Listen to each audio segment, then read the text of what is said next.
খুব শীঘ্রই মারা যাবেন রাশিয়ার প্রেসিডেন্ট ভ্লাদিমির পুতিন, এমন বিস্ফোরক মন্তব্য করেছেন ইউক্রেনের প্রেসিডেন্ট ভলোদিমির জেলেনস্কি। কি এমন হলো যে হঠাৎ তাকে নিয়ে এমন মন্তব্য করলেন এই Ukraine president?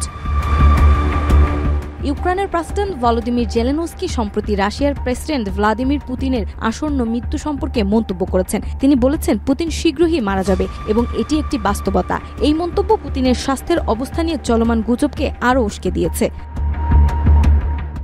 একনল hand wash 100% paraben free, তাই নিরাপদ হাতের জন্য আস্থা রাখুন একনলে। প্যারিসে ইউরোভিশন নিউজকে দেওয়া এক সাক্ষাৎকারে জেলেনস্কি বলেন, রাশিয়ার বৈশ্বিক বিচ্ছিন্নতা শিথিল করা উচিত নয়, বিশেষ করে যখন ইউক্রেন যুদ্ধ নিরসনের কূটনৈতিক প্রচেষ্টা চালাচ্ছে। যদিও তিনি তার দাবির পক্ষে কোনো প্রমাণ দেননি, তবে তার এই মন্তব্য আন্তর্জাতিক মহলে আলোচনার সৃষ্টি করছে।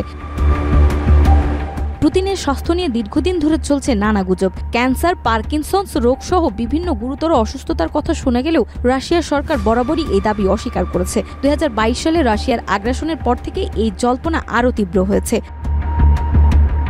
বিভিন্ন প্রতিবেদনে বলা হয়েছে, পুতিনের শারীরিক দুর্বলতার লক্ষণ দেখা যাচ্ছে। তাকে টেবিল শক্ত করে ধরে থাকতে, চোখ লাল দেখাতে এবং অস্বাভাবিকভাবে পা কাঁপাতে দেখা গেছে। কিছু তথ্যসূত্র দাবি করেছে তিনি কেমোথেরাপি নিচ্ছেন, তবে ক্রেমলিন এসব গুজবকে পশ্চিমা প্রচারণা বলে উড়িয়ে দিয়েছে। জেলেনস্কির এই মন্তব্য এমন সময় এসেছে যখন রাশিয়া ও ইউক্রেন কৃষ্ণ সাগরে সাময়িক যুদ্ধবিরতিতে পৌঁছেছে। একই সঙ্গে মার্কিন কর্মকর্তাদের মধ্যস্থতায় সৌদি আরবে রাশিয়ার বৈশ্বিক বাজারে প্রবেশাধিকারের বিষয়েও আলোচনা হচ্ছে। তবে জেলেনস্কি এটিকে বিপজ্জনক বলে অভিহিত করেছে। নাজমা, মাই টিভি।